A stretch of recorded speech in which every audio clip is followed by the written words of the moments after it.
makes you feel the most vulnerable?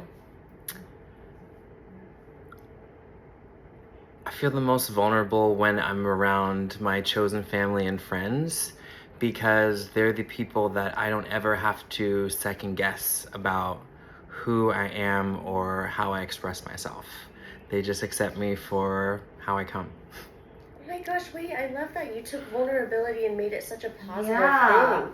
You're the first to shift it like that. Yeah. Which is why you are an earth angel. This is what I'm talking about. Like, are you Also even real? gorgeous earth angel. Are you even real? This camera looks insane. It's not the camera.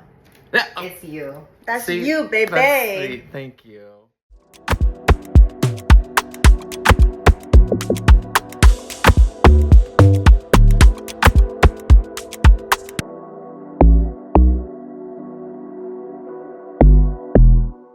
This episode, I bet you're really excited about it. Oh, been waiting for this forever. I have heard Brandyn's name 100 billion times when we were doing this guest list. Shut up about it. Even before we launched or like conceptualized everything, it was like, oh, I have a guest list. We both had our guest list and we put it together and Brandyn was like on the top of the guest list. And so this is, I see what, like, I see what they have to share with the world. And like, I'm like, if I can do anything to facilitate that, I'm like so in because of how they've helped me just being a friend. Like, I don't even think maybe intentionally, but like just who they are. Just the aura. Just the aura, the energy, who they are, the way their perspective, the way they look at things in life. Like, it is so, it's just really beautiful. calming. I actually I got a teaser of it. And so I want more. Yeah. I want more. And when you've met before, it's kind of been in like big groups and not being able to have real conversation. And this is what Brandyn and I do in our friendship. Like, we sit down and we have like these kinds of talks like every time we hang out, which is, you know, most of my really good friendships at this point. But it happened instantaneously with them. So I've been looking forward to this for a long time. And Brandyn is just such a talent. Acting, makeup artistry, business mind as well. Like, I don't think they give themselves enough credit for the business mind that they have, the marketing mind that they have.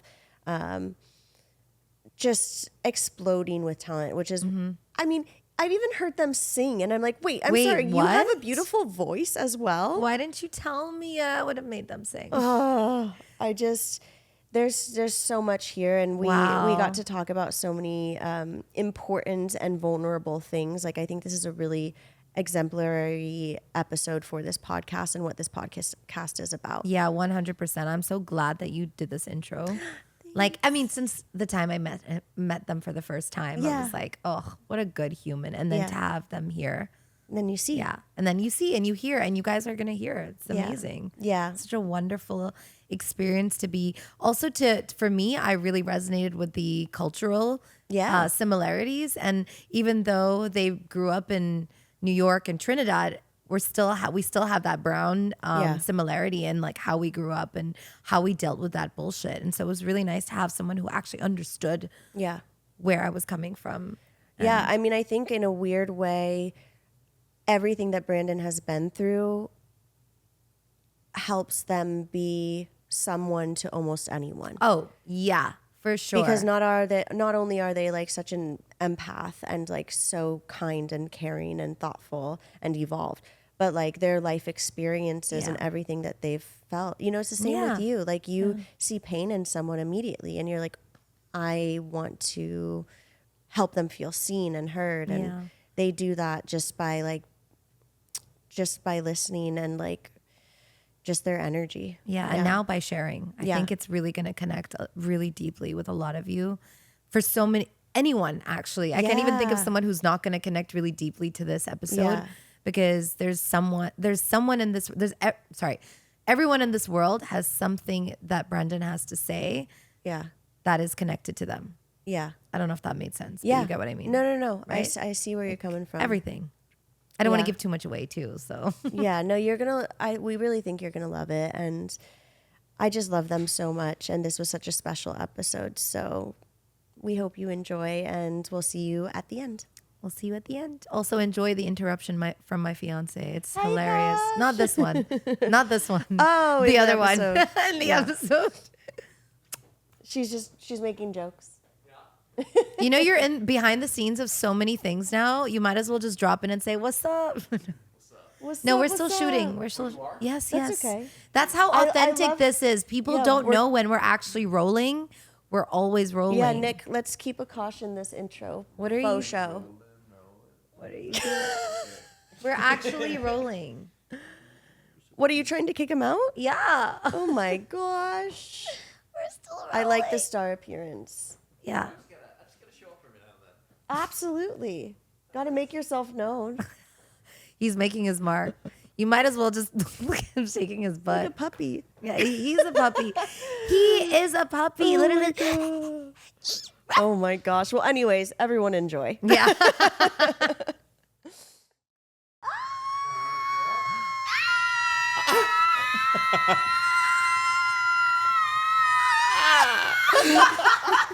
Hi, Brandon.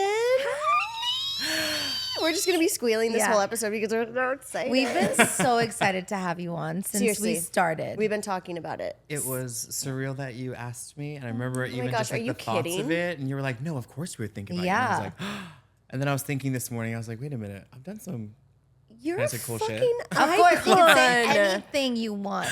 Yeah, I was You like, are an icon. Yeah, you you are really are. so talented.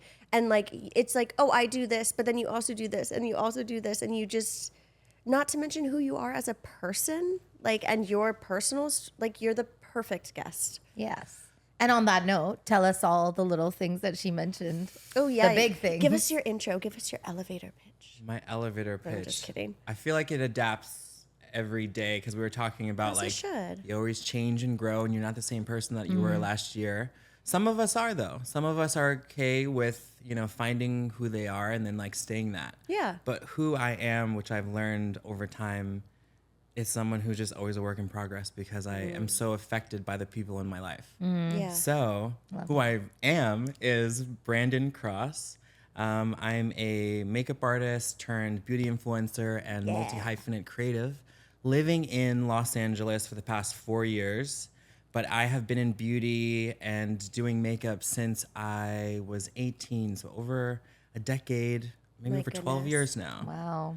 So I've been grateful for the opportunities that I've been given and the ones that I've taken for myself because, as we know, some and a lot of opportunities aren't given out to dark-skinned femme people who are from the Caribbean, and I've overcome a lot of things and gone to do a lot of cool shit. But Yes. I think I've really been grateful for all along. So I was a struggling actor at first, and I was going to go to school for acting in New York, and my parents told me, if you go to school for acting, we're not going to help you. They're brown parents, and they're like, you need to get a real job, okay? You need to be a doctor or a lawyer. And I'm like, but Mom, no one in our life has ever been a doctor or a lawyer. Exactly. It's like, have you? Do you have advice on that? Can someone help me study? I don't know. Like, even I think up to like 4th, 5th grade, my parents would be like, I don't know. That's your homework. Oh my gosh. It's been, if I wanted to leave the family bubble, I had to do all that homework and work on my own.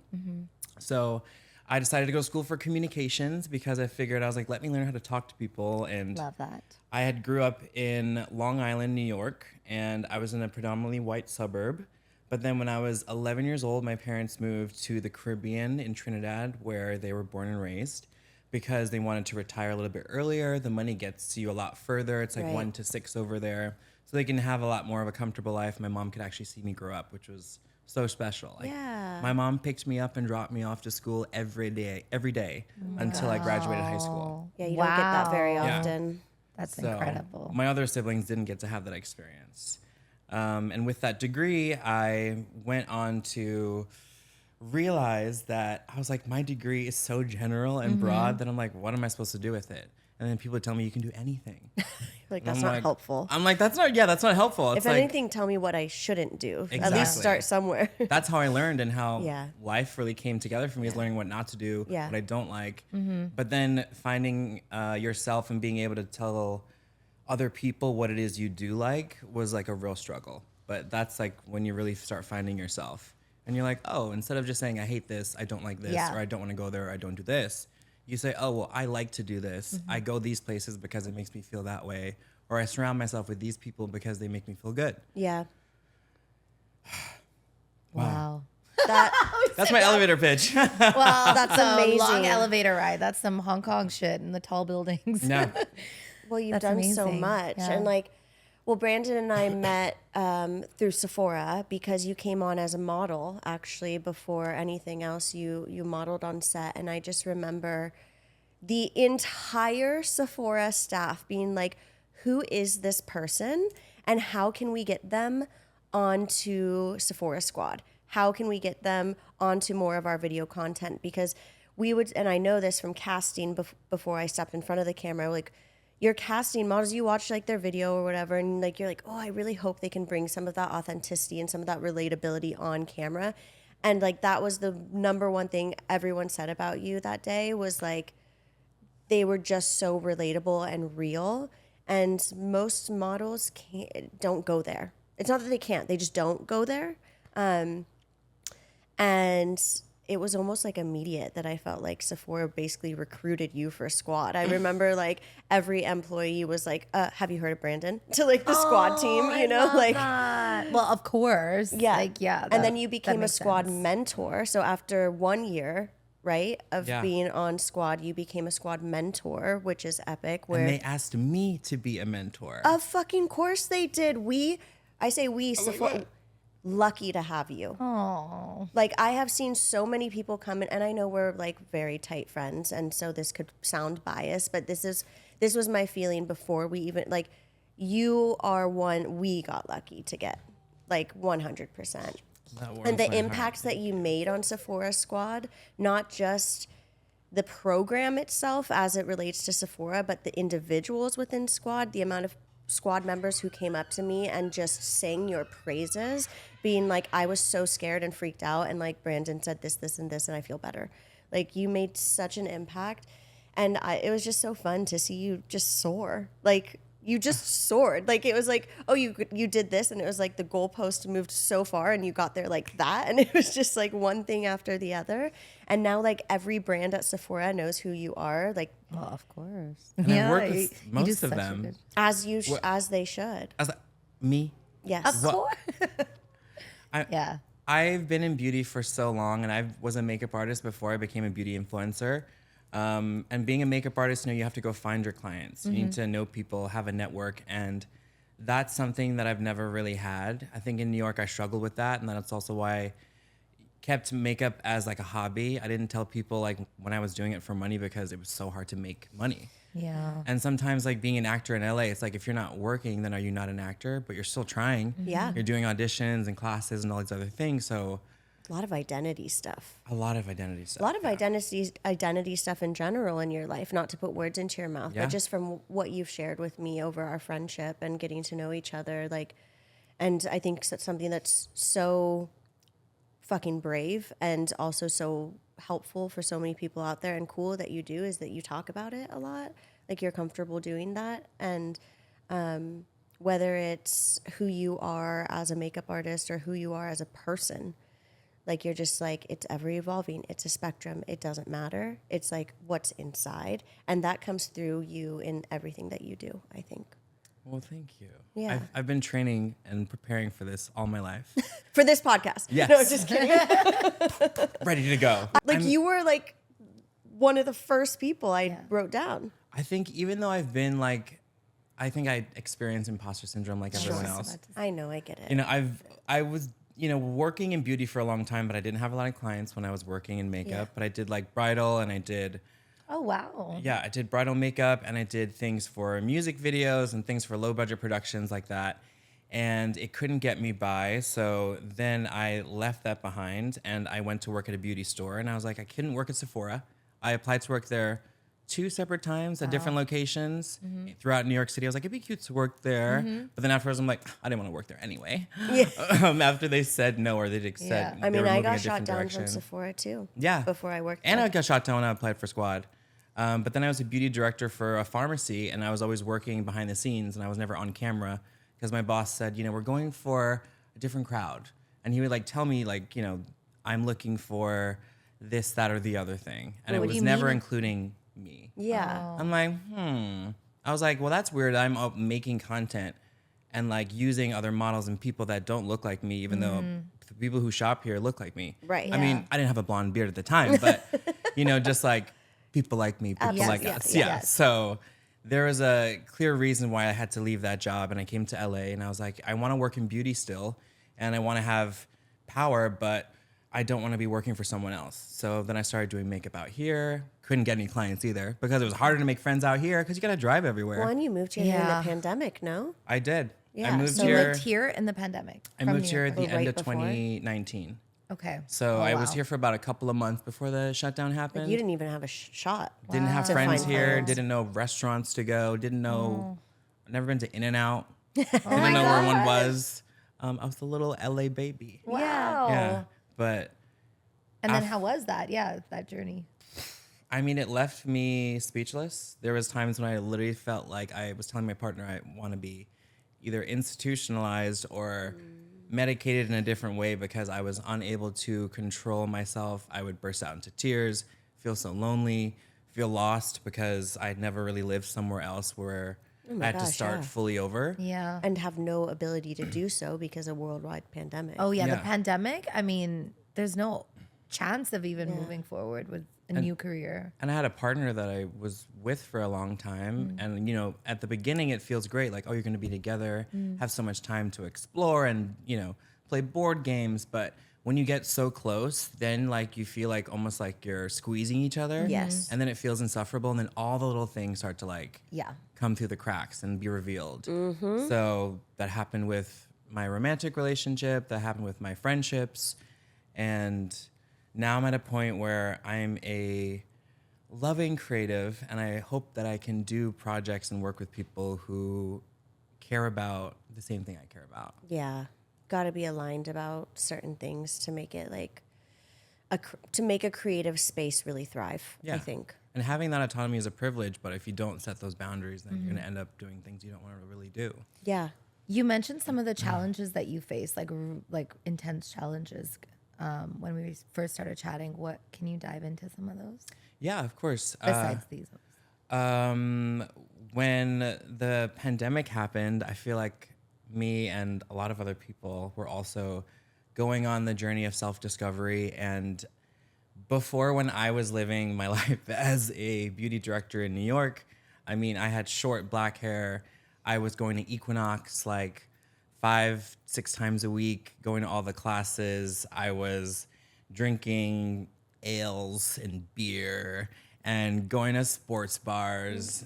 Wow. I'm like, Was who? that you, or would you say that you are you now and you changed? I feel like I would be me on certain occasions. Okay. So, you know, like when like, oh, we're going out for a birthday, maybe I'm wearing something with a little bit more flair. You know, maybe if I'm going out with a certain crowd, I'm like, okay, maybe then I'll dress up. Or maybe when it's Halloween, I'm going to wear like an outfit I'd really just want to wear on the regular. Okay. But you were containing it a little Yeah. bit. Yeah. Mainly because of my job and like showing up, and I was the manager of like this upscale pharmacy. Right. And so my boss was like, you have to look a certain way. Mind you, I did still wear Birkenstocks.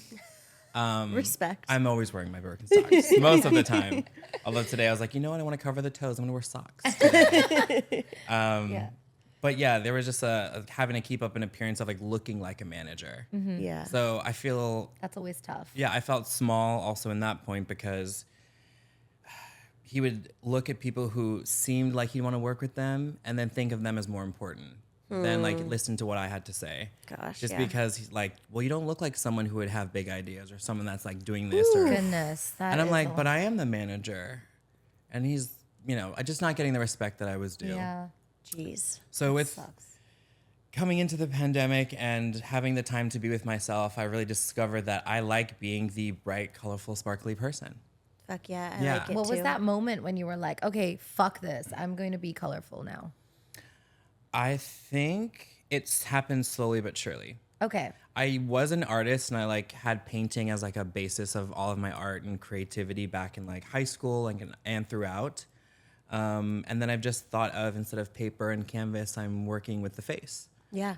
So just like the art on my eyes, I like to create art in people's faces. Yeah. And also my art style has changed over the years. Instead of like me forcing what I think makeup is and beauty and doing it this way, I'm like, well, everyone's face is different. Everyone's tastes are different. Not everyone wants the Kim K beat. You know, some people want like something much lighter or somewhere in between. So just also being able to listen to people. Yeah, that's so important. That was a as struggle. makeup artist. Yeah. That's so much of being a makeup artist, a hairstylist, like anything in connection to beauty, like as a service to someone else, like the energy has to be there. The connection has to be there. The people skills have to be there. Yeah, I always say this about being a makeup artist. It's not just your talent, it's your heart. It's so important because you're close to someone's face. Yeah. You're touching them. You need to feel them. And sometimes before like one of the most life-changing things of their lives, like maybe like before they go on camera for like the first movie they're filming or before they are getting married or, you know. Especially with working with like clientele and like people who are having meetings and being on camera, like you have early mornings. So like you're waking up with these people. Yes. Yeah. You're going into their homes some of the times and like they're still getting ready and washing their face. You're They're in a in row. their bubble. Yeah.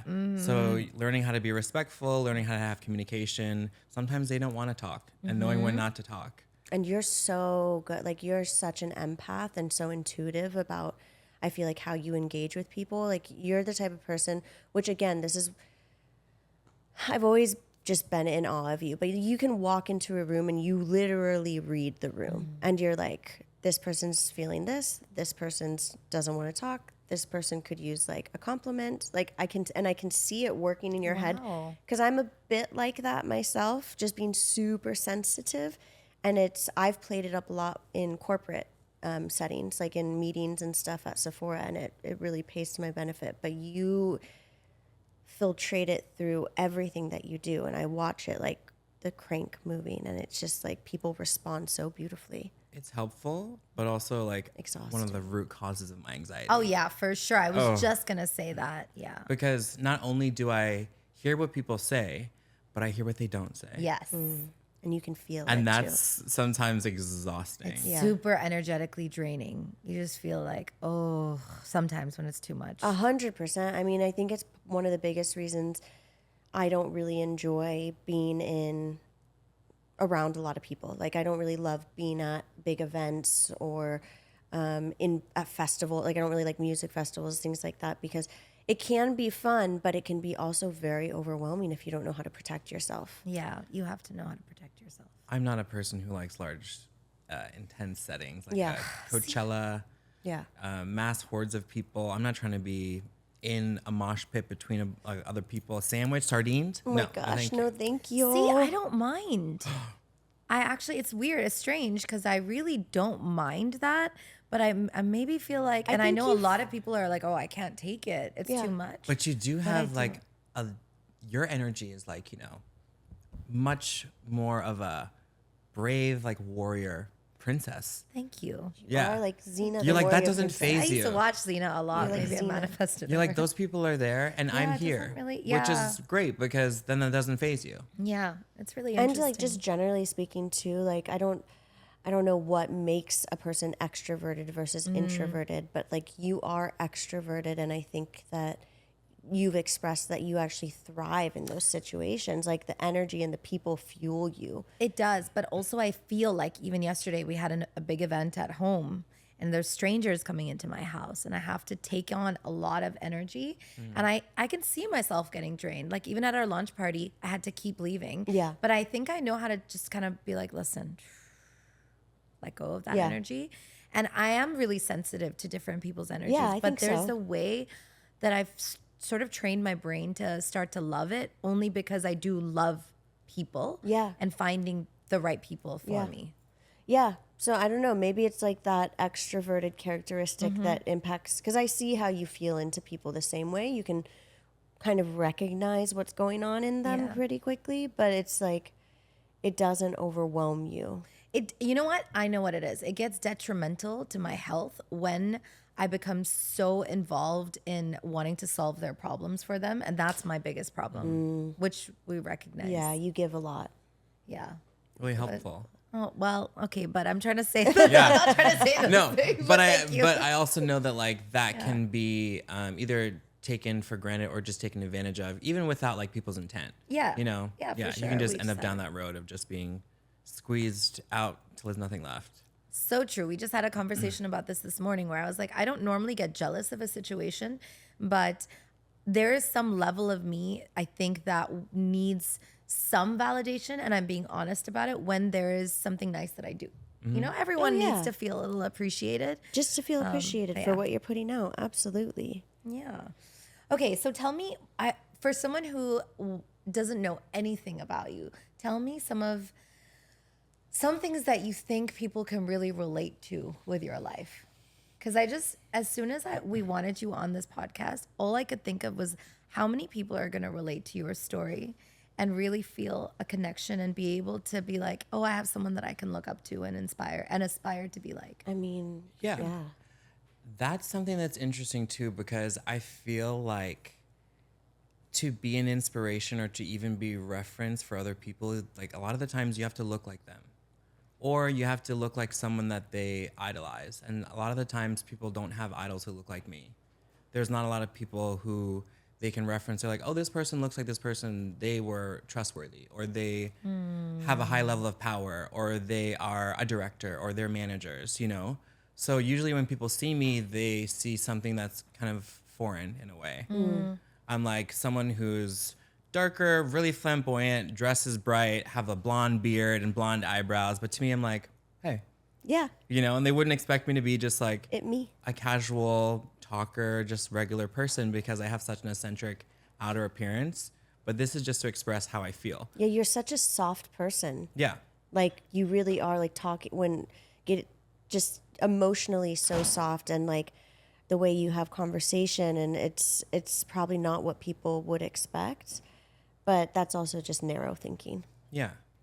I'm sorry, I gave bitchy eyes in between because my fiance just walked in and like got food in the fridge. And I'm like, just shut up already. Close the door. I think you look like a lion, like powerful, like, I don't know, just, you look amazing. Yeah. Okay, he can come in. Yeah. You're welcome, darling. But you know what's so freaking weird that you said that? Because I was thinking that earlier. I'm like, it's very lioness. It is powerful. It's so sexy. I don't know if that's the right thing to say, but you look awesome. Yeah. Well, thank you. I just think it's really That's why I said inspirational. It's actually, I think you're the icon that you're saying that there was no one for people to look up to. Oh, in that. 100%.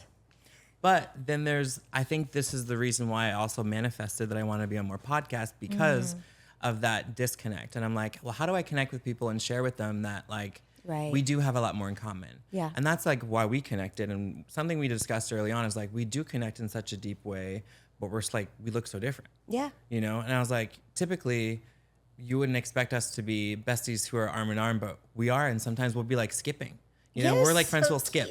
And we also had so many like unexpected parallels. Yeah. Like we have such different upbringings and different lives and so many differences. But when we talked about some of the hardest things of our life, some of our hardest struggles, they're very different. They're, you know, you can't compare, but there were parallels in them where I felt like hearing your story helped me in something that I was working on, and you've expressed also like vice versa. It was just, I've never had it flow like that with a friend before. It was, I mean, the first time I looked at you, I was just so drawn to you. It was some universe shit. I fully trust that we were put into each other's life for some universe shit. Like I'm learning so much from you, just being your friend, just being in your orbit, Just sharing. yeah. I love this. Yes. And I feel like to help others like maybe see that, because like, you know, we can feel that and we're in the room. And I feel like it does help, like when you're in the room with people, you can make eye contact and body language and all those pay a tribute to like learning about people and how they are and how they treat you or what they think of you even. But I'm the youngest of three. My parents came here from the Caribbean when my mom had one child already. So she had two while she was up here in America. We grew up in New York. Came from a middle, like lower class. I didn't always have like new clothes. We thrifted a lot, which I loved doing with my mom. But at certain ages, like I realized that like, oh, people like expect that you wear this label, this brand. And I would stress my mom for it. Like, I need this. And she's like, you don't need that. It's just a name. And like, you know, those things that like she'd have to instill in me. One, because she just didn't want me to be into that world, but also she couldn't afford it. Yeah. So Yeah, if she fair. did like let me think that, then she'd have to keep up with that, which then she like literally couldn't. Yeah. So I was struggling with like getting to see my mom. I mean, she would leave for work at like 7 in the morning, or like 8 in the morning. She would leave to get there for like 9:30. She would come home at 7 after I would get home on my own and walk home from like kindergarten. Oh my gosh. I wouldn't tell anyone. And I lived like 2-3 blocks away. So I'd walk home on my own, immediately get in the so door, little. call my mom at work and say, hey mom, like I'm here, I'm safe. And I lock the door my and, goodness. you know, have like a TV dinner or something and get my homework done. She'd come home, go over it. And that's how we were. Like, I didn't see my dad. He was a yellow cab driver and would leave like 4 or 5 in the morning because he would take people to the airport. And I was embarrassed like to have my dad drop me off to school. So he would drop me off like 2 blocks away because he drove a yellow cab. And I remember one day some kid was like, did your dad drive a yellow cab? And for some reason that just made me crumble because I knew like what they were insinuating, the way that they were saying it was not anything that was good. Yeah. So I Kids. like learned to feel like that deep shame. Yeah. And I grew up also, and my dad also had vitiligo, and he had developed that at like 30. You know, if anyone not familiar, it's where your skin stops producing like melanin, the pigment, so then you have like white splotches. I remember meeting Winnie Harlow and like telling her that my dad also has vitiligo. And when I was growing up, he used to tell kids in the neighborhood that he got burned because remember that you was telling me easier this. to like explain to Really? people rather than like tell kids like I have vitiligo and it's a skin condition, and people would be like, is that contagious? And not want to Yeah. touch Oh him. my gosh. Yeah. So much like of that I had to deal with every day, like going into school and then having to shut all that off or like pretend like, you know, oh yeah, he dropped me off 2 blocks. That's not my dad, or I Not don't. to Whatever mention, it might you be. also said being in a predominantly white community. Yeah. So Yeah. on top of all of that, you just baseline look different than everyone else, which we Yeah. know has historically not been a kind situation to be in. Exactly. And so even then, I just would tell people that I was black and white because that was easier to tell them Really? than tell them I was Indian. Because like literally, they were like kids would be so like racist if I told them I was Indian. They'd be like, "Oh, what kind of Indian are you?" Like, Oh, I and then hand motions, and I'm not even gonna do them. They're But gonna start some No, like it's okay. I mean, I grew Yeah. up with that too in Hong Kong. They were so racist towards Indian kids as well. So I feel you. So yeah, growing up Indian, I was actually embarrassed to be Indian in the beginning and when I was younger. And it's so sad to think about now. We were just speaking about this on another episode where I think it was with Tanya, where we really both kind of had the same, she grew up in London, we kind of had the same feeling where you were not just embarrassed, but people around you were making you feel like shit for being Indian. oh yeah, And it's it's such like, a I'm sorry, this is just who I am. Yeah. I cannot control. Like, and to have shame around that is just and Like, I'm so around proud food, to and be some Indian. people don't have food. Yeah. And my mom would pack me like a curry chicken and like potato and something, and I remember throwing it out Yeah, me too. because kids would say like, "Oh, your lunch smells." Oh my Oh gosh, my gosh. me too. They would say like smelly Indian, Yeah. like that was a thing. They would come in and smell my hair Oh my gosh. and say, "Your hair smells like it too." oh my god. You know what's insane to me, or And not now we're doing insane, all these hair so, rituals. I guess beautiful, but just also remarkable is that two people like you who are like some of the most giving and kind, empathetic people that I know, and that you're probably like that in part because you were treated like this as children, but like way to turn it around, my friends. Thank you. Because like Cheers. hurt people have hurt one. people, and neither of you took that easy ticket. Because it's easy to just be like, I was hurt, so I'm angry and I'm gonna hurt. And you both took that and you let it fuel you to actually help others and help basically the younger versions of yourselves. Thank you. It's really cool. I will say, was there a moment where you felt like that changed for you? Because I wasn't always like this. I was kind of like always angry about life and about being Indian and not She appreciating. was really harshly bullied and Yeah. I thought that leaving, like, when I left America, I was 11 years old. So that was like, you know, up to 6th grade, I think, the age I was. So elementary school was like not too bad because kids are like, they're still kids. So they might say some snippy things, but it's not like middle school, high school. Okay. So when I moved to Trinidad, my parents like didn't tell me that I was moving. So they told me I was going on a vacation for 2 weeks to see my grandparents. Talk about trauma. I had the same thing happen to me, by the Really? way. Yeah, same story. I was 9. Oh my God, yes. This is so strange, I but forgot okay. about this. And then the 2 weeks after, they took me to the airport, and my mom was going back, and then my dad held me as like she went through the gate, and he was like, or towards the gates, and then he's like, "You're not going." He's like, "You live here now."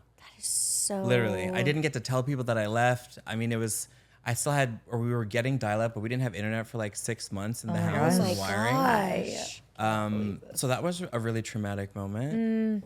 Oh my gosh. Yeah, mine was the same. I was 9 years old. I just told Melinda the story. I was in the cinema watching Titanic with my friend, with our nannies, and my mom comes to the thing and she calls me. She's like, "We're going to Manila." And I was like, "Wait, what?" And apparently my parents were getting a divorce and I didn't know. So she just brought me to Manila and I just moved and I was bullied there and it was a whole thing. And so I never got to say bye to my friends. My story is just like yours then, because Wild. they were trying to frame it like, "Oh, well, you're going to be here. You're going to be in the Caribbean and people are like, they look like you and you'll be like better. You'll make more friends." I did not. You did not?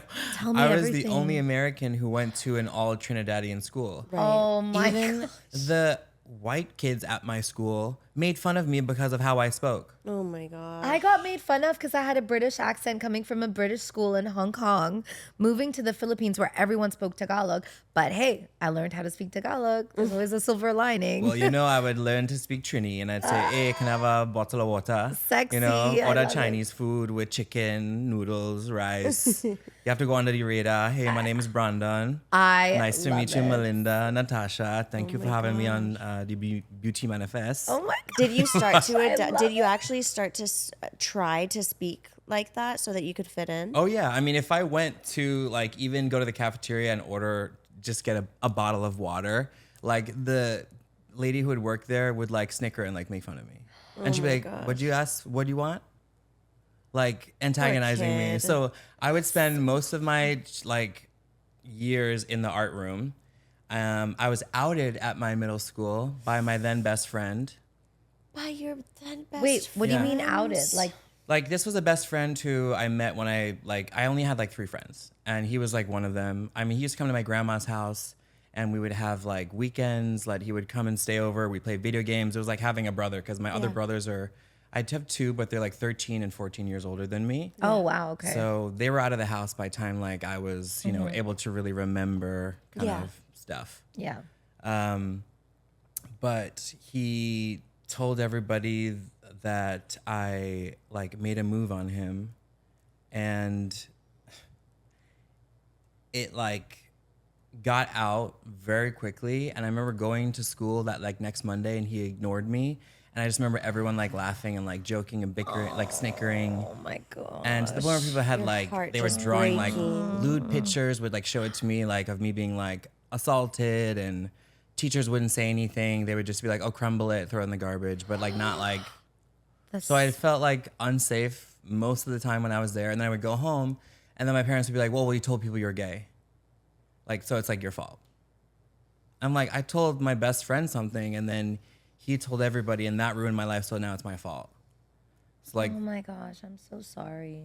that was a time of That should life. not happen to anybody. That shit affects you later. Oh yeah, I went, in life. and it was a Catholic school. I remember the Forever. teacher or the principal calling me up on stage and like, yeah, called me. Wait, Yeah, during assembly because like the bullying had got so bad and he needed to like address it so to they everybody. thought it was a good idea What? To, like, to have put me- the victim.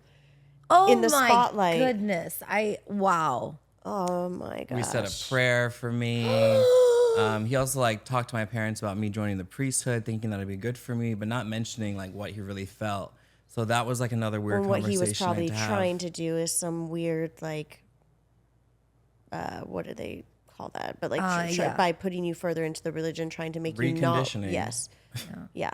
Yeah. Yeah. And then my dad ended up like wanting me to go to college in America because he's like, people are talking too much around here. Like you need to like go. So he not was, like, not for it. for Say. Yeah. Not He's for like, the now you're at benefit that of age you. where you're not trying to hide it anymore, and like you're trying to be more out there and not hide it from anyone. And you know, I was at a point where I was like, I don't want to like lie anymore. I'm like, everyone asked me, so they must know. Yeah. It's like, is the Was sky it more blue? support? Yeah. Was it more support from your family, or was it like embarrassment? No, there wasn't any support. It was just to like do good in school and then you can like go. Yeah. So then I didn't talk to my parents for like a year or two, even though they were like supporting me to go to school. But like we didn't call them on the phone. And then maybe it's like third year of college, I like reconnected and like I went to go visit, went with a friend, and it felt kind of a bit more stable. So since then we were like talking and really close. And I'm someone who would call at least like if I'm supposed to speak to them like once a week, they're like, oh, you forget you have a mother? You forget you have a father? And up until my mom even passed away, she like would always like start a conversation that way. Even if I called her 3 days ago. Yeah. I'm like, Mom, what do you want me to tell you? Yeah. There's like nothing else to say. It's also just hard. Like And you're it's hard. sorting out your own shit. Exactly. But no one ever, like, again, people always want to, like my dad, he always says, he's like, I ask you how you're doing. And I'm like, you literally say, how are you? Yeah. And then I say good, and then you move on to talking about yourself. Yeah. That's like, I'm like, what? And I had a breakdown, like I yelled at him like a while ago. I was like, do you know anything about me? I was like, where do I live? What's my address? He's like, I know your phone number. I was like, yeah, because it hasn't changed in like years. Wow. I still have my New York number. And probably because you called him. Yeah. But doesn't know like what my favorite food is or what I like to eat. And I'm like, you know, I know all these things about you. Yeah. I know I know everything down to like my dad wakes up at 7 a.m. and makes a salad. Why? And it would drive my mom crazy because he like has to work out at 8 and he wants his salad done by the time he's finished his workout. My dad's 73 years old and says he's going to have a six-pack by 80. Wow. He's living a little Delulu life right now. It's not quarter life midlife crisis. It's like Way past. Yeah. so how the hell did you find love? Like love for yourself, love in general? Because like I know your family loves you in their way. I know that, you know, I know your grandma was a big part of your story too, which we haven't touched on. But like when all of that is happening around you, I mean, your best friend betrays you like that and just destroys it. Like that's, there's not even words for that kind of experience. I don't know. But like, how did you find love and like open yourself up again? Loaded question. I know, I'm like, how? Sometimes I even shock myself of like the things that I've You're gone so through. accepting. Like even when people, you're just so chill. Like even if someone uses the wrong pronoun or like, you're like, no, I understand. Like, and it would be so easy for someone like you with what you've been through to be like, no, fuck you. They say hurt people, but yeah, exactly. I think then you just stay hurt. Yeah. Yeah, you've done the work, which is obvious. So Very obvious. And I think that I've been a people pleaser all my life. Yeah. And I was the youngest in my family. Yeah. We find each other. Yeah, we do. Yeah. Like past people pleasers. Yeah. Past. Like even with my family. What do you call it? People pleaser in recovery. In recovery, yes. Setting boundaries helped me find the relationships that really do benefit me. Yeah. Like I know my family loves me in the ways that they can, but I know that there's ways that they can love me better. And I also voice that. I'm like, if you want us to be closer, it'd be great if, you know, you texted me more than just a one-word thing or like just happy birthday, you know? Yeah. It's like, why don't you ask like, what are you doing for your birthday instead, you know, and actually be interested to hear what I'm doing. Yeah. Because I want to hear what they're doing. And again, me saying that I want that from you is me asking from you as well. Like, tell me about things. Yeah. Get deeper with me. You want to connect. Yeah. Because relationships, they need to go deeper than the surface. And I think that's why I'm always scanning the room and scanning the world for these people who can make life better. Who are willing to go there. Yeah. Yeah. This is where I'm like, I don't know 100% how I feel, and we don't know what we don't know, but it's people like you, honestly, that make me feel like past lives must be a thing. Because for you just to have the emotional maturity and like the grace and like understanding and capacity that you do when that was not taught to you. Like you didn't have an example of that per se. My family always told me learn from my mistakes, but then they would never like take their own advice. Yeah. And I would see them make the same mistakes, and it's just like, like claiming insanity. It's like you keep doing the same thing and expecting a different outcome. Yeah. And I'm like, if you see that like the way you speak to this person or family makes them hurt and then they don't want to speak to you for a long time, why would you speak to them that way? Yeah. If someone feels insecure 100%. About their weight, why would you like joke with them about that? It's not funny. And I tell them like, no, we don't need to do those microaggression things because you say that it's nothing, but I'm like, you were mad the whole evening about it. Yeah, exactly. So I think that's a cultural thing though, don't you think? It is. And then I tell my family all the time, I'm like, some other families, they just like go on trips together and they like don't fight, When I was just going home, I was like, are we all gonna fight? Is there gonna be some like blow up? Oh my goodness, yeah. Something gonna happen or something gonna come out? And I'm like, why does it have to be so like anxious ridden? Because I'm like, it should be calm and it should be like, oh, I know that these are my people who are here for me. Yeah. So we're working on it. Well, and especially I don't know going if back. that ever goes. It's so difficult for No. some families that are so stuck in that backward mindset. And I will say it's backward because I grew up with that family. Like my mom's side of the family, you're probably not even watching those guys, but if you are, you guys fight. They fight so much and they're in a room together. It's like boom, boom, boom, boom, boom. I'm like, why is there so much negative energy? Why can't you just resolve this by not doing the things that you have clearly made mistakes in the past? Right. And it's all this like, it's just negative shit. And just it's tiring. I'm like, everyone's tired. I'm like, I don't like being mad. I don't like being angry. I honestly don't think that like anger is a feeling that I have. I have disappointment. I have upset, discontentment. I was like, but anger I don't really feel unless I'm driving. I've stopped Road feeling rage is the angry. only rage I have. Not like I Especially drive here. up This is why I on don't people, drive. but I have my windows up and I let it out. You do? No one hears me. That's I get your it all outlet. out. It's my outlet, okay? I love that. Some so people punch a funny. pillow. Some people scream under the bathtub.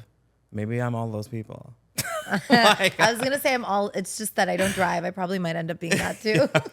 But I think that's really common for people pleasers and people who have were in an environment, especially growing up, where you kind of had to predict the outcome of the environment in order to keep a neutral space that didn't explode. And, you want to maintain that for your family. So you take on so much of the energetic effort and like facilitation of that you forget how to actually experience anger for yourself because there's no space for it. Yeah.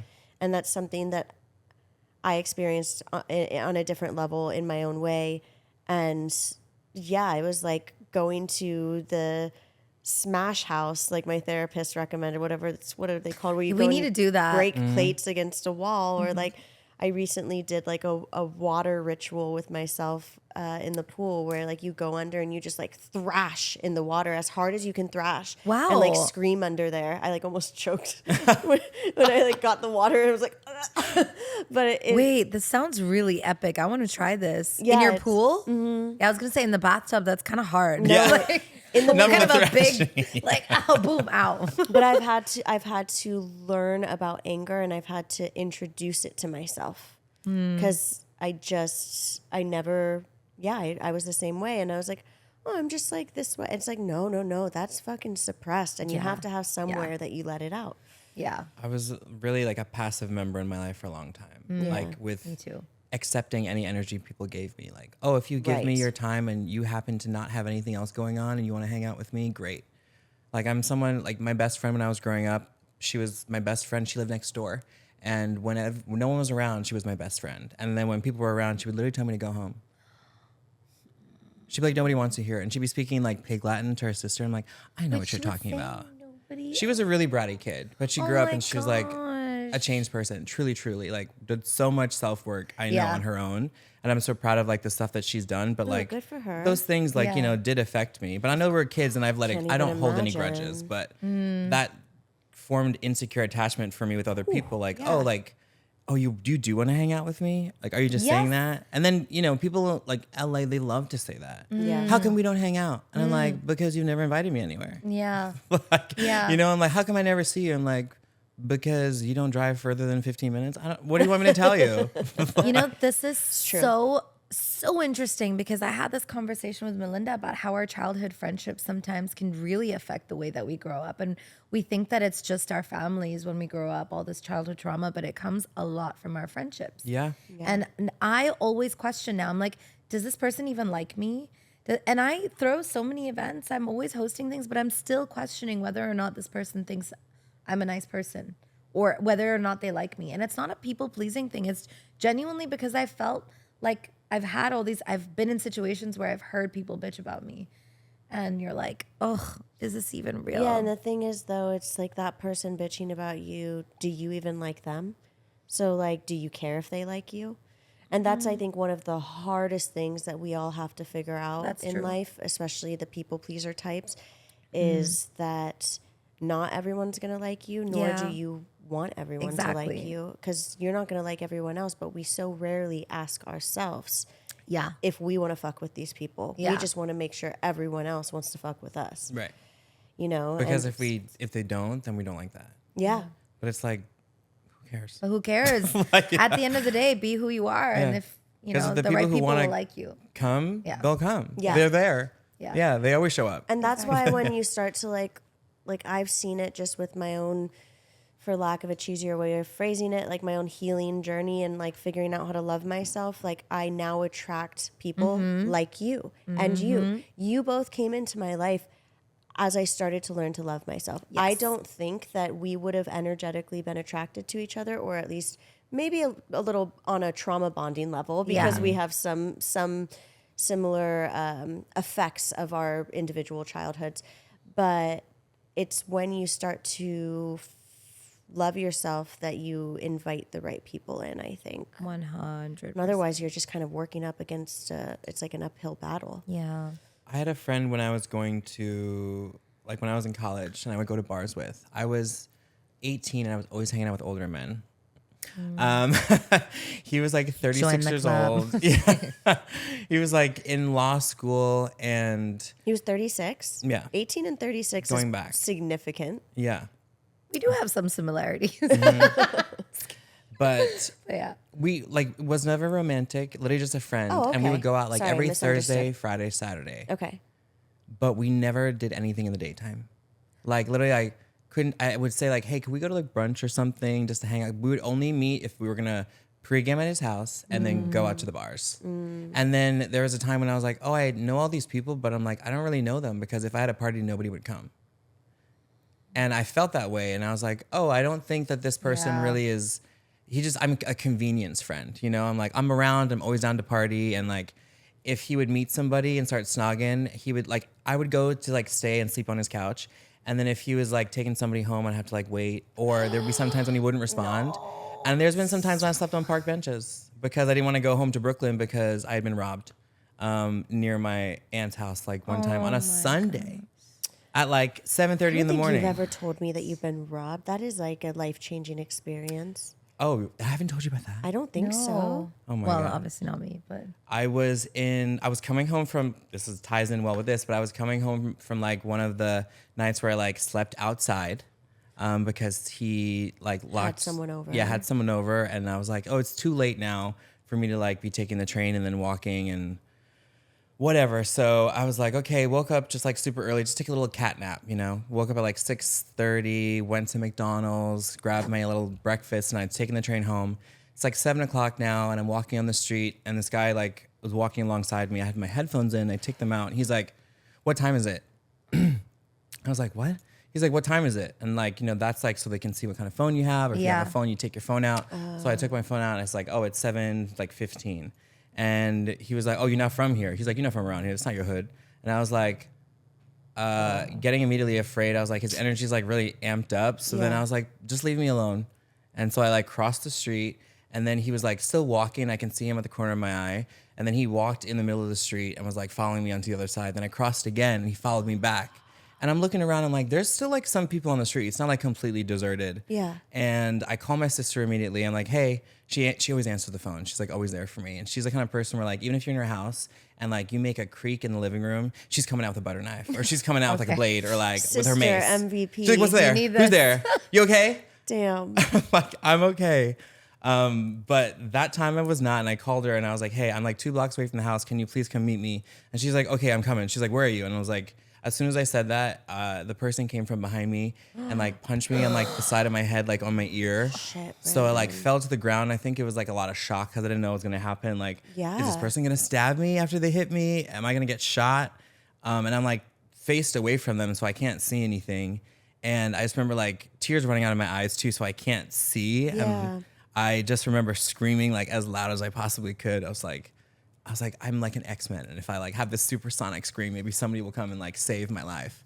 And I screamed so loud. It's probably and smart though. He like make jumped back, noise. and then I like remember just kind of like kicking his shin, and then I just remember him like running away because like some other car like pulled up on the corner, and then the car came closer to me as the guy left.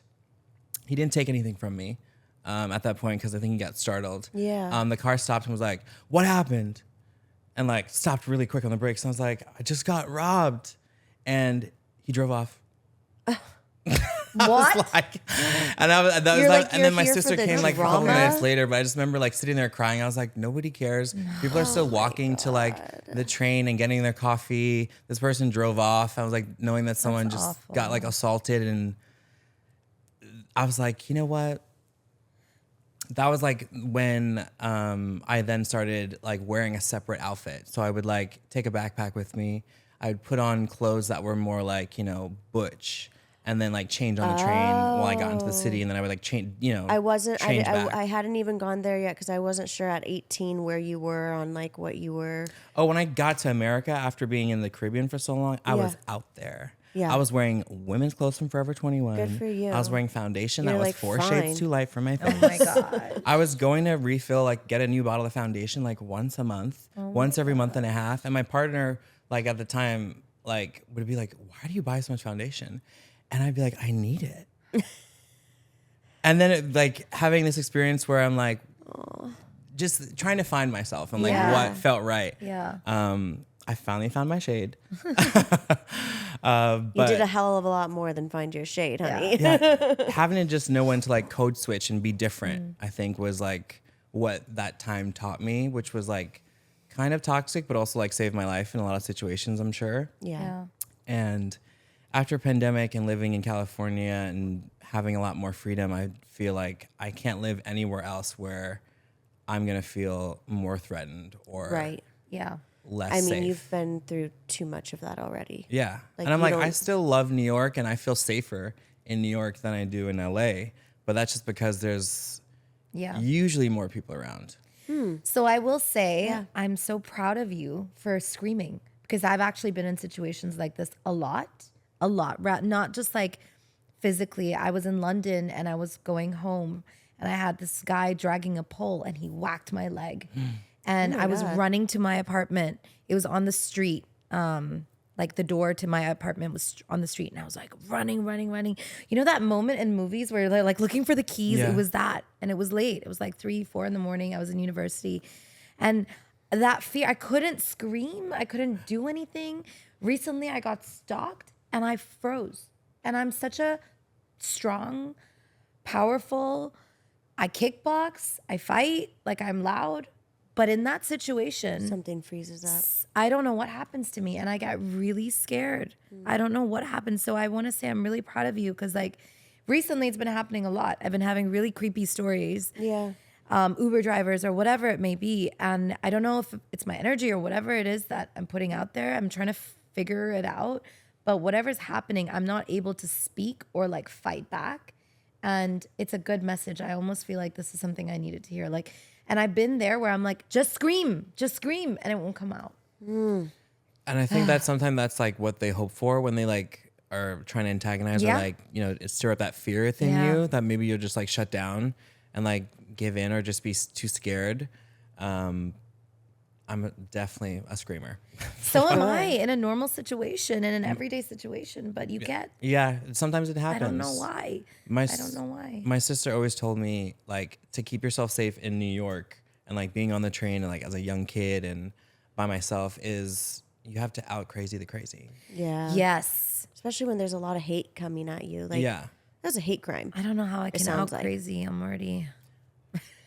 I'm already pretty nuts, but yeah. I was in New York last 2 times ago when I was visiting, and this like couple was like shouting some racist things towards my friend and then towards me and then my partner. So I, went another level and I shouted louder than they were shouting. Fuck yeah. And then she also like went to like touch my partner like this. Ooh. And I like kind of like barked. Good. I yapped Just at her. scare the shit and out you know of what? them. She walked away. Yeah. They both left. Wow. I will out crazy the your ass. audacity. I'm like, I'm not here for violence, but I was like, I know when people are just trying to like prove their power and like assert that over you, and that's not gonna work with me. Yeah. I was like, keep your little like fake pride or go have your little like pony show somewhere else because I'm not interested in facilitating that for you today or any day. Absolutely not. If it's for my friend, I'm crazy. I've done that where I'm like, don't do that. But if it's for myself, I just haven't been able to like. So this is a good thing that you brought up because it just I want to work on that personally. Yeah. And I feel like we have a lot of people who would resonate with that too. You've never told me that story. I'm so sorry that happened. That's terrifying. That's terrifying. I've had a couple people that I know are from a degree or two of separation, living in San Francisco, that were held at gunpoint and stuff like that. And it's life-changing from what I can tell. Like you're not the same person after something like that happens. And it just, the way you perceive humanity and people, like that's why I'm so in awe of you, because you have such an optimism and love for the people who are in your life, for the right people, because you've learned. I know that I'm special and I know that I feel important, but I'm not more special than anyone else. Yeah. My life isn't more valuable than someone else's life. Yeah. And I think that that's what also connects me with people. I'm like, we're all the same. Yeah. I was like, I want you to feel safe because I want to feel safe. Yeah. So I'm not going to threaten anyone else's existence in any way, shape, or form. I want people to come as they are, be who they are, and to feel like they can do that because that's all what being free is, right? Yeah, absolutely. What would your advice be for someone who wants to break free and just be themselves but feels like they can't because they're put in this bubble, this cultural bubble or whatever it may be? Or criticized or Asking why. I feel like, cultural bubble, like my parents would always just say, like, do as I say, not as I do. But, like, do from, like, example. Like, be the person that you want to see. Like, you don't want to see litter and garbage on the street, then don't throw your stuff out the window. Yeah. It's, like, the little things like that. No, but asking why is such a good point. And we talked about this on one of our other episodes, like with Rosie, by Rosie Johnston. And she was like, when I was in school, all the teachers thought I was so difficult and didn't like me because I would ask them why. Like, it was very like, she used the reference Matilda, the movie, where it's like, well, I'm big and you're small and I'm right and you're wrong. And it's like, well, why? Yeah. Like, why do you have a problem with the way I dress? It's not hurting anyone. Why do you have a problem with who I love? It's not hurting. Like, why? Right. Yeah. Exactly. Not just accepting that things have to be a certain way or that like you're doing something wrong. It's just like asking why and saying, do you even want to do these things? Do you want to see these people? Do you want to do this job? Do you want to be in this place? Do you even like it here? Do you even like me? All those questions. Do you even like yourself? I think that's one of the main ones that helped me with everything else. Is, do I like myself? Or do I even know myself? What do I like? What do I want to do? Find those things and then everything else becomes a little bit clearer because you can say what you do want. It's true. I only started to love myself this year. Really? Isn't that crazy? Yeah, this year. And it's still a journey. Yeah. I'm not like, oh my God, I fully love myself yet. I want to get to that point, I don't but think I've we only ever started fully. You know, we're always self-critical to a certain extent. But it only really just begun this year, like the journey, which is wild to me. I'm with you. I'm not that far ahead. Really? Yeah. I feel like you started on pretty early. I mean, just so or maybe wise. around the time when you and I met. Same. Yeah. Yeah. Okay. Well, the good thing is that the only way is up. Yes, thank that's true. God. I mean, I'm just like, it becomes so exhausting being on either end of it. It becomes so exhausting being so self-critical, being so hateful towards yourself. And it becomes exhausting being so self-critical and hateful to anyone else, too. It's like, if we could all, just as a species, fuel that energy towards anything else, curing cancer, whatever, you know? I mean, even down to like color theory and analysis, I get that things can work for certain people and you want to put, maybe you want to see what looks best, but whatever you like is what looks best. I love that. Yeah. If they were to tell me, you shouldn't be wearing this color, and I'm like, but I like it, who cares? Yeah. So stop holding ourselves to all these different like standards and like charts and things we need to do. Oh, this would be gaudy if I wore that. Or I can't wear gold because of this. Or I can't wear this because my eyes are green. Like, who cares? Yeah. Oh, I love that. So I really love that. When you like really just let all that go and then you just do what you like, then you'll find out who you are. And like ultimately, trends can be fun and lighthearted and like a fun artistic exploration. And I love and respect that. But also, trends can be literally just curated from marketers and advertisers who are trying to make money on things and make you feel like unless you are doing this trend or unless you're doing this or that you're not good enough or you're missing out. It's just a way to sell. You. Exactly. I mean, which is a capitalist society that we live in. And it's silly. Like it can be fun, but it goes too far pretty often, I think. Trends can be fun, definitely, but be more than a trend. Yes. Yeah. And make it your own. It's like, I love reinventing trends. It's like, and all of them are cyclical, so they come back around. But when they do, it's like, okay, maybe we'll use beauty as an example. Like maybe matte foundation is back in, but your skin is super dry and like you don't really like the look of matte, but like that's what everyone's wearing. But you want to like play with it. So maybe it's like using your regular foundation and using like a matte blush. And like, do you like what that looks like? And if not, then fuck this trend. It's not for you. I would say not everything is for everyone. Exactly. Yeah. Well, and not every person is for everyone. Going back to our full circle here, it's like not everyone is going to like us and we're not going to like everyone. And if we did, then something weird would probably be going on. And that's okay, but I'm not going to put any hate towards anyone. No. Yes. I'm not going to make someone feel like different or less than just because we don't see eye to eye. Yeah. Like why That's do we need to respect. criticize each other for things that we don't necessarily agree on? Like there's always going to be disagreements. There's always going to be different upbringings and cultures and all of that. It's just exhausting. It really is. Back to the trend thing. Yeah. When I was traveling, makeup artists, working with so many different Indian brides everywhere, a lot of them would want to follow just what was really trendy. So back to basically the conversation, there was two ways that we were going with it. One is like following trends and it being acceptable. You don't have to follow the trend. And that's what I would tell all my clients. Like, listen, it's just a trend. Don't feel like you have to follow it. Because a lot of them would be like, I have to do this cut crease because this is what everyone's doing. But then it wouldn't suit them. And then on their wedding day, they'd be like, oh my God, no, I don't. Or their hair up in a bun is the best example. A lot of traditional Indian weddings, they kind of tell the bride, like, you have to wear a bun on your wedding day. And I was kind of looked at as a rebellious makeup artist because I'd be like, no, put your hair down. Do whatever you want. Do what makes you happy. Yeah. But then that also goes to the point where I was also, this was a realization moment for me now, where I was also like, oh, you shouldn't wear green on green. But actually, why not? Like, if you want to do it, you should.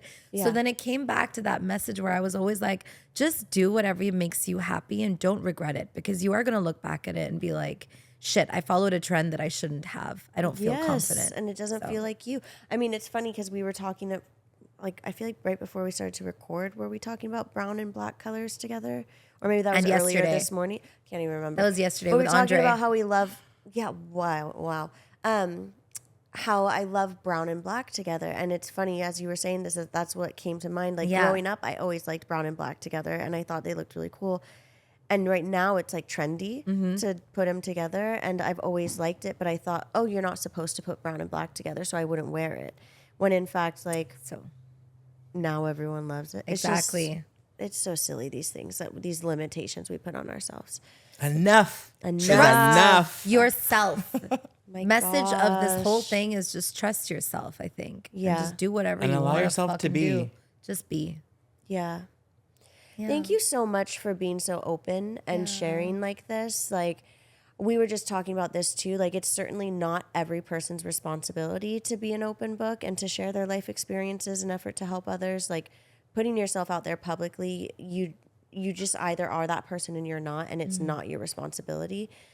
But your innate ability to do so, and so gracefully, and just, you're really creating change. I've seen it from your impact on Sephora Squad, for Sephora, for the beauty industry, literally at large. And I'm just so fucking excited to see what happens next for you, regardless of what it is. Like, there's no expectations. I just know you were placed here to change people's lives. You can and see you really that, are. totally. And I love you so much. And I'm so lucky to have met you. And every time you enter any room, you make a really big impact. You are. Like, not just on the outside. I know but on everyone the is inside. special, You but I do. really do think you're more special. Yeah. Yeah. I agree. I'm like, well, let's. We do a lot of crying here. We do. It's trendy to cry. Yeah. No.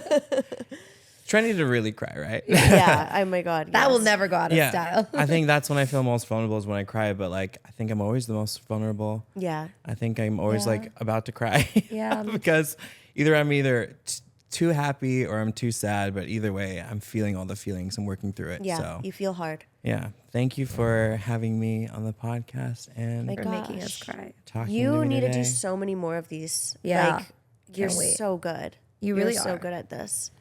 Just sharing yourself in this way. I'm so excited to, because you were talking about manifesting podcasts. I really hope Let me get on this all arm. the microphones. Oh my goodness.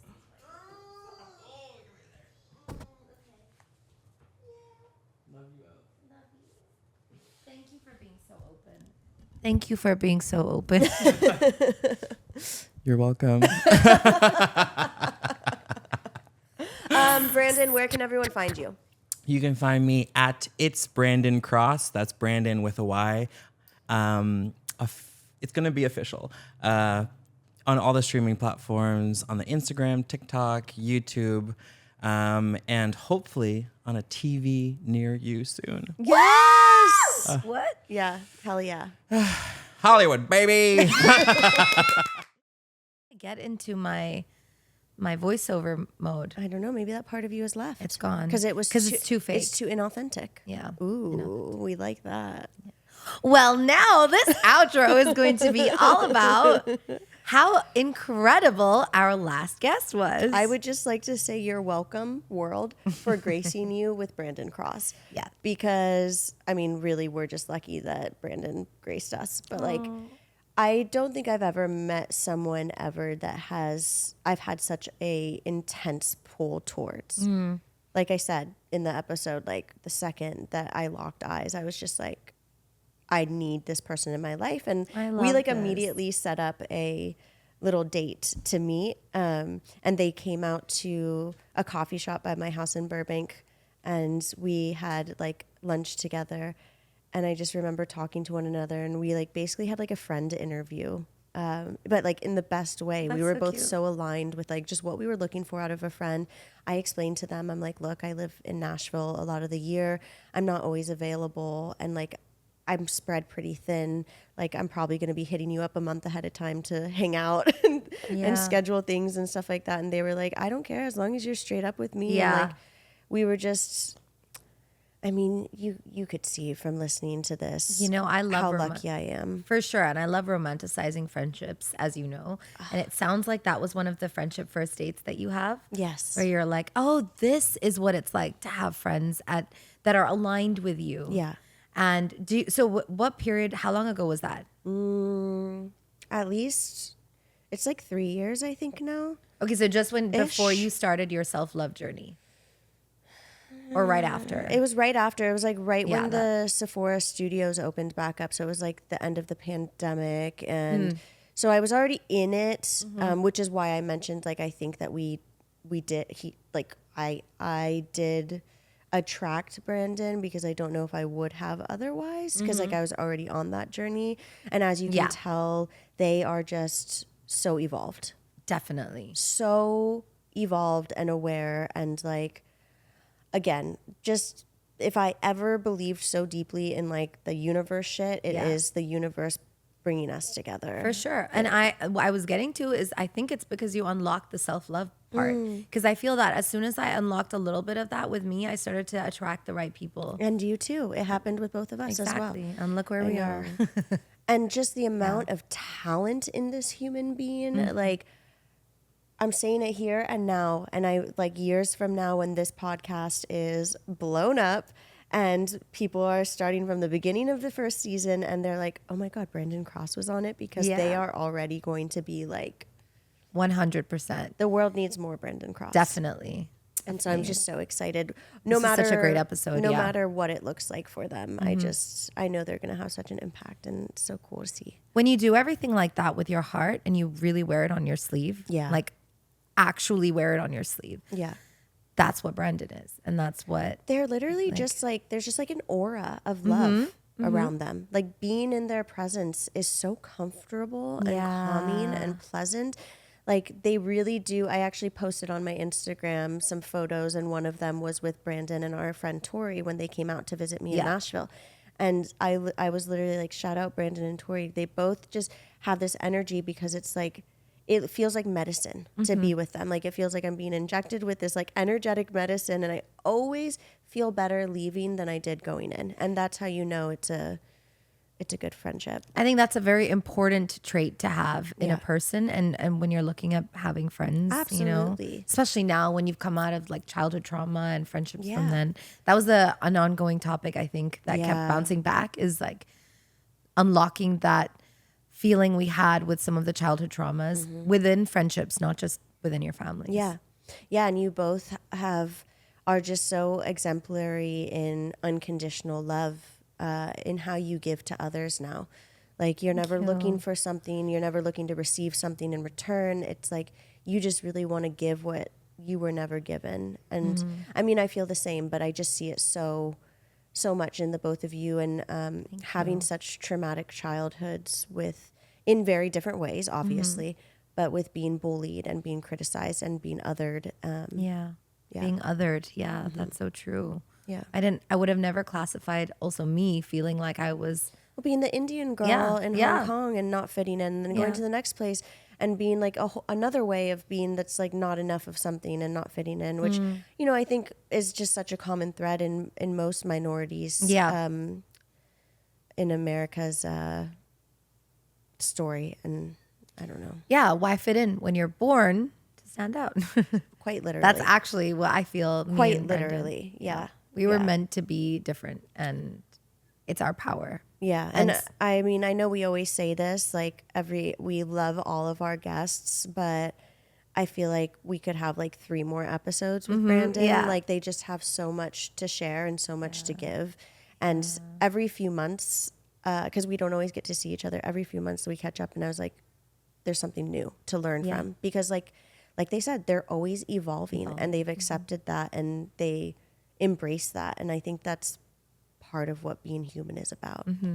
I love that. I hope you guys enjoy this episode, because we really did. And Brandyn has been on our list since like the very beginning. I know. I Melinda's can't believe you were surprised. I should have told them like more explicitly sooner on, because maybe they were like, I don't know if she. But I'm like, you were up on there like from the beginning. So yeah, long time. So how coming. does it feel? Oh, just my heart is so full. It's almost like you manifested it, right? You put it down on paper, you made it happen, and. Well, and also Brandyn and I, until today, haven't seen each other because they were in New York when I got into LA. Oh, yeah, and they, that's why they couldn't come to our TBM launch party. And so this was the first time we've even gotten to like hug each other in months. And we have a couple other dates before I leave LA. Thank goodness, because I need them in my life. We need to prioritize good, solid, healthy friendships. Yeah. That we can romanticize and be cute with. Just a breath. They are just a breath of fresh air for me. And they always have been. And I'm so grateful. So grateful. What are some of the takeaways you have from this conversation that you can share? I mean, I said it during, but Sorry. I'm in awe. No, you're fine. I'm in awe and completely blown away by their strength and their resiliency and their ability to be a complete open wound for others. To help others when they themselves have experienced so much pain. Yeah. And I think that's, that is a common thread with the guests we invite on here and the conversations we have. But something about Brand, I don't know. We've probably had some past lives together or something. Have. Like there is something so deep there for me that I feel with them. Yeah. Like, and it's evident. I it's very hold evident. them on such a high pedestal. Like I admire so much about them. So I think the main takeaways is just validation and how I've felt about them from the very beginning, and also getting to learn more about that. Like I didn't know about the story of them being attacked on the street. Like that is so gnarly, and experiences like that really do shape you. And you know, from us talking about me learning more about your childhood, you learning more about me, it's like the more we go there, the deeper we can connect. Yeah. And so I feel even closer to them, you know. Oh, I love that. I just love seeing this friendship. Like it's just so cute. It's so refreshing. It's nice when you find a real good one. I love it. But I love you so much, I love Brandyn.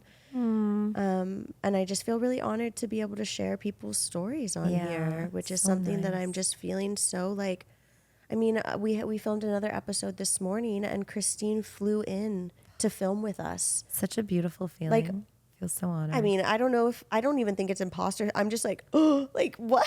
Like, I'm so honored. I'm so honored to be sharing people's stories and for them to trust us with this. Well, you should never feel imposter syndrome now. You can't even say that anymore. Look at you. Well, same to you, my friend. High five. Yes. We're doing this. We're so lucky, and we work so lucky. But we also work so hard to be here. But just full of gratitude at the moment. Not to sound cheesy, but I am. Yeah, same. I think it's no matter how tired we are, you can never really feel it when we're on set. Yeah. Like while we're shooting, we're like in the zone. No, because it feels so good. Yeah. Yeah. Well, let us know what you think. Give Brandyn some serious love. Because they I think just they will. poured their heart out for all of us in such a beautiful way. Yeah. And we'll see you all next time.